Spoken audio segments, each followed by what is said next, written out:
La statue de Saint Guénolé que vous avez présentée devant vous a ceci de remarquable, donc elle nous représente Saint Guénolé en abbé, pendant très longtemps d'ailleurs, certains y ont vu plutôt Saint Corentin.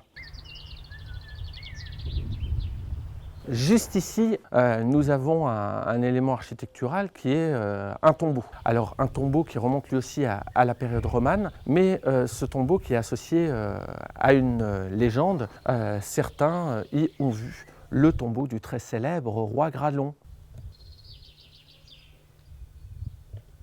Dans l'abbaye, nous sommes ici vraiment au centre, puisque nous nous situons au niveau des cloîtres. J'utilise toujours le pluriel, comme vous l'avez compris, il y en a eu de multiples à différentes époques.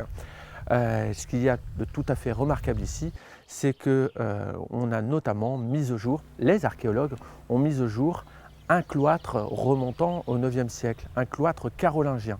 Ce cloître carolingien est encore considéré comme sans doute le premier à apparaître, je veux dire, en Europe.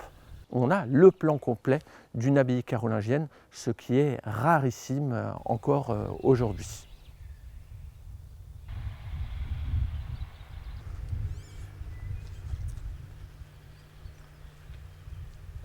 En fait, il va falloir attendre 1950 pour qu'enfin une communauté monastique rejoigne cette terre de Landévennec. La communauté des bénédictins de Landévennec est une communauté d'aujourd'hui environ une vingtaine de frères.